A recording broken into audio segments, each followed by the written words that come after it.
ووضع الكتاب فترى المجرمين مشفقين مما فيه ويقولون يا ويلتنا ما لهذا الكتاب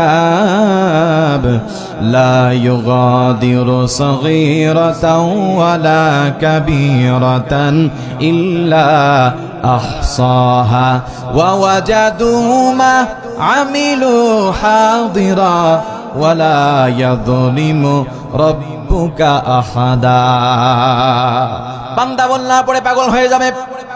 এটা কেমন নাম আল্লাহ আমাকে দেয়া হলো?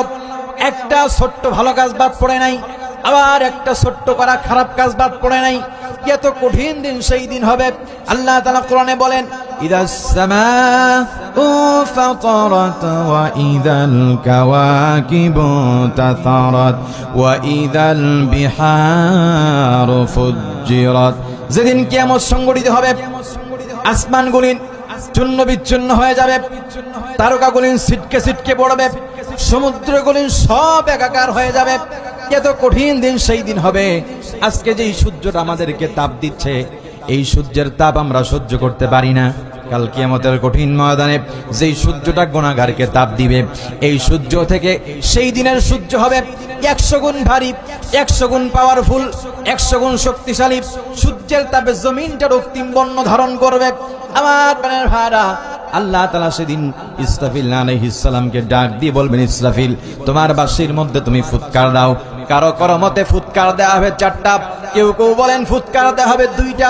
1 নাম্বার ফুৎকার হলো নাফকাতুল মাউত, মৃত্যুর ফুৎকার।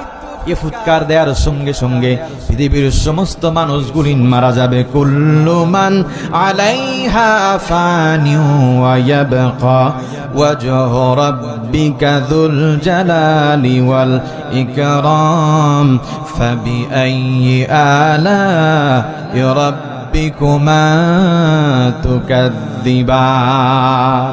সব শেষ হয়ে যাবে, সমস্ত মানুষগুলি মারা যাবে। আল্লাহ তাআলা আজরাইলকে ডাক দিয়ে বলবেন, আজরাইল আখবিরনি মাইয়াবকা, আমাকে খবর দাওয়ার কে কে বেঁচে আছে। হযরত আজরাইল আলাইহিস সালাম বলবেন, আল্লাহ, সকলের জান কবজ করেছি, শুধু ফেরেশতা মণ্ডলী বাকি আর জিন জাতি বাকি। আল্লাহ তাআলা বলবেন, সকলকে যত কষ্ট দিয়ে মেরেছো, সব থেকে কষ্ট দিয়ে মারবা জিন জাতিকে, জিন জাতির জান কবজ করা হয়ে যাবে। আল্লাহ তাআলা ডাক দিয়ে বলবেন, আখবিরনি মাইয়াবকা, আজরাইল, আমাকে খবর দাওয়ার কে কে বেঁচে আছে।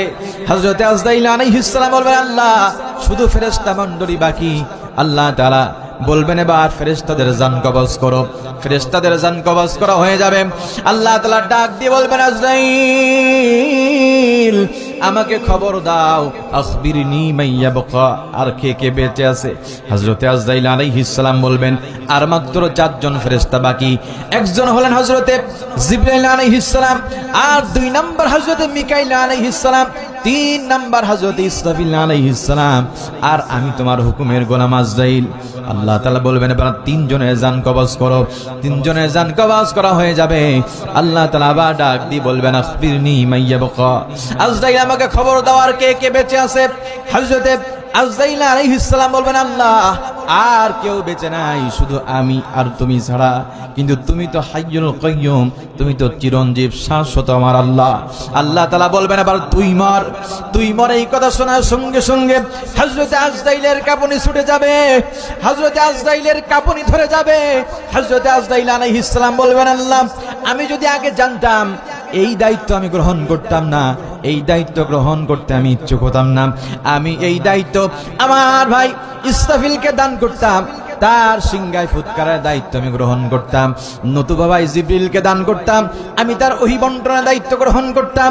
নতুবা ভাই মিকাইলকে দান করতাম, তার বৃষ্টি বর্ষণের দায়িত্ব আমি গ্রহণ করতাম। আল্লাহ তাআলা বলবেন, কোন কথা না, কুল্লু নাফসিন দাইকাতুল মাউত। আমি তো জানিয়ে দিয়েছি, প্রত্যেক ব্যক্তিকে, প্রত্যেক প্রাণীকে মৃত্যুর স্বাদ গ্রহণ করতে হবে।